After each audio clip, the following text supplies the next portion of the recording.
Ya Allah, lihat kata-kata Nabi Ayub itu kan, aku sakit ya Allah. Allah Maha tahu beliau sakit. Allah Maha tahu Nabi Ayub itu alaihissalam sakit. Ngapain juga ngomong gitu kan? Tapi Allah ingin melihat pengakuan dari Nabi Ayub itu gitu kan. Itu yang membuat Allah tuh senang. Teman-teman, sebelum doa itu kita ucapkan dalam untayan-untayan kalimat kita, Allah sudah tahu bahwa kita akan mengucapkan doa itu. Sebelum sedekah itu kita berikan pada orang lain, baik itu lembaga zakat atau fakir miskin, doa apa, Allah sudah.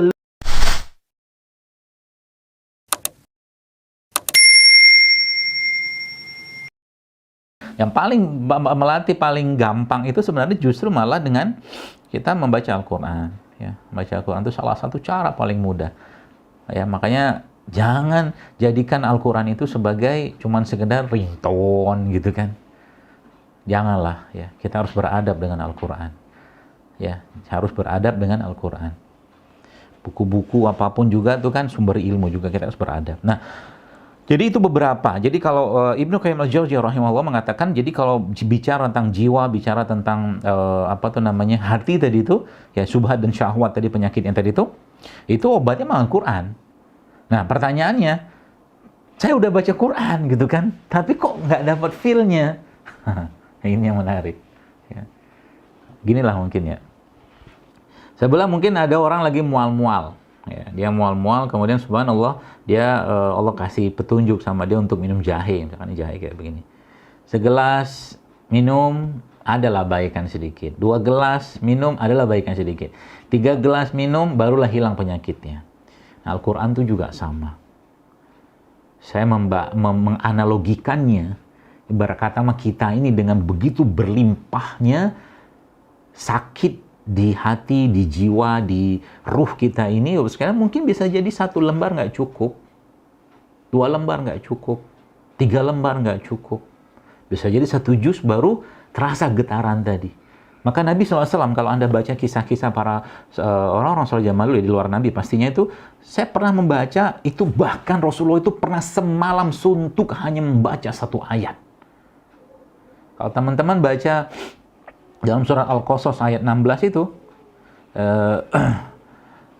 itu nanti coba lihat ya, Al-Qasas ayat 16 itu bunyinya faghfirli rabbi inni zalamtu nafsi rabbi inni zalamtu nafsi faghfirli faghfaralahu innahu wal ghafurur rahim. Coba lihat Al-Qasas ayat 16. Rabbi inni zalamtu nafsi faghfirli faghfaralahu innahu wal ghafurur rahim. Anda bayangkan kalau ayat itu kita baca sekalian, subhanallah ya.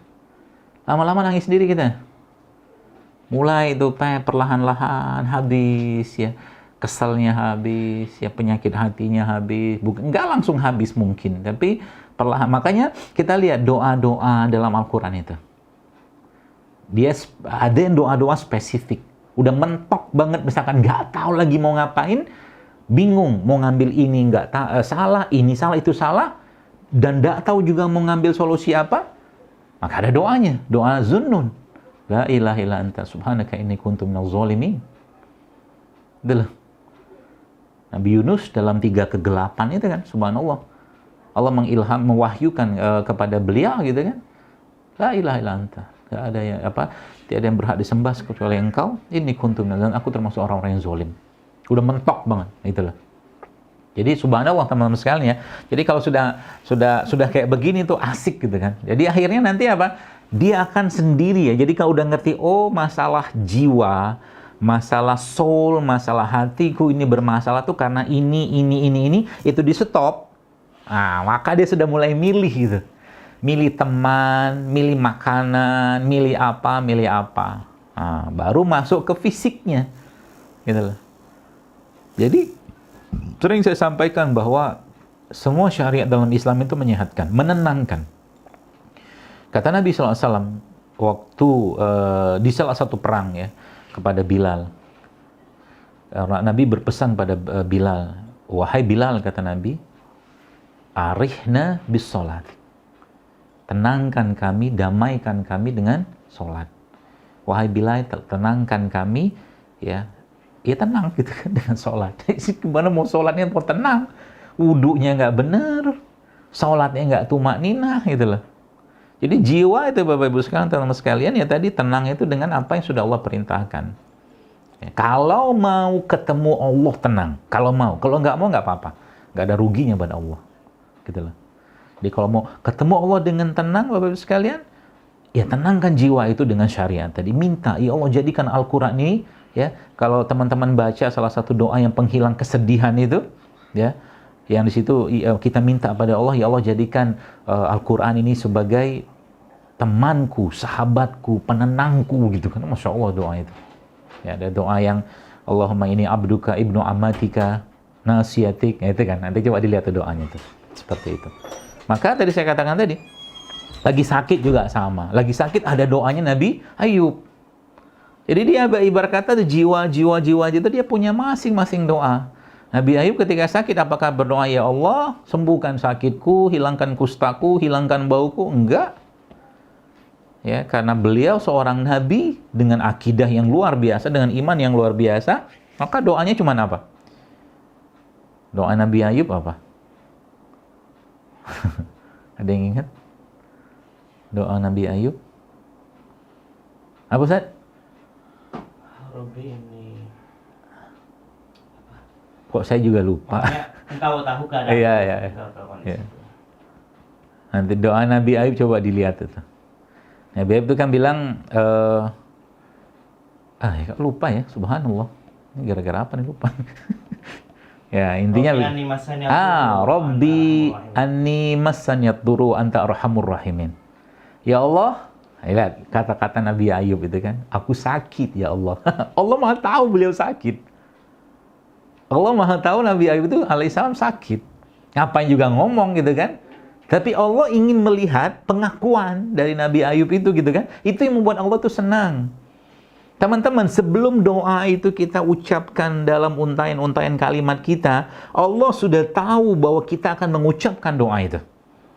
Sebelum sedekah itu kita berikan pada orang lain, baik itu lembaga zakat atau fakir miskin, doa apa, Allah sudah lebih dahulu menerima sedekah itu dibandingkan orang yang menerima tadi.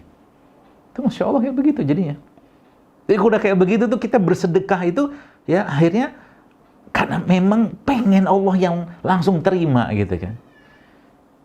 Bukan orang tuh yang terima, dan kita nggak perlu terima kasih dia. Karena ketika sedekah itu diberi, maka kalau lagi hati susah, hati gelisah, pergi tuh. Jadi ada 3 kan resepnya kan. Atau pergilah samperin orang-orang miskin itu. Bawa makanan terbaik kita, bawa uang terbaik kita. Kalau punya uang 100.000 yang masih baru, kasih yang 100.000 yang baru, jangan 100.000 yang lecek. Karena kita sedang memberi ke Allah, bukan ke orang itu. Healthy soul tuh kayak begitu teman-teman sekalian. Ya, barulah nanti kita kan, mereka orang-orang yang sudah health soul-nya itu sudah bersih, jiwa udah bersih, hati udah bersih, mulai mikir dia.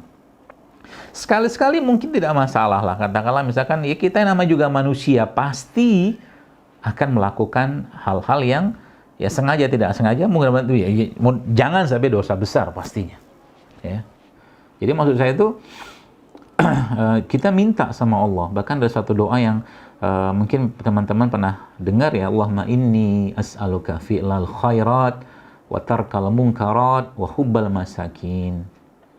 Allahumma, ya Allah, aku mohon kepadamu untuk terus-menerus bisa melakukan kebaikan, wa tarkal munkarat, meninggalkan keburukan, wa hubbal masakin, dan mencintai orang-orang yang miskin. Atau doa Allahumma ati nafsi taqwaha wa zakkiha anta khairu man zakkaha wa maulaha. Segitu. Tidak dibersihkan hatinya.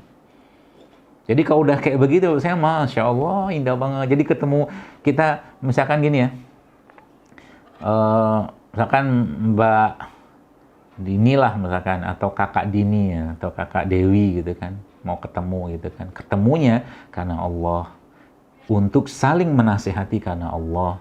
Maka ada sebuah hadis yang Nabi pernah jelaskan, nanti di arsy-nya Allah itu ada di arsy-nya Allah itu ada lagi satu mimbar dari cahaya. Mimbar dari cahaya tersebut itu ternyata ditanya oleh para syuhada dan para nabi dan aulia anbiya itu mimbar buat siapa?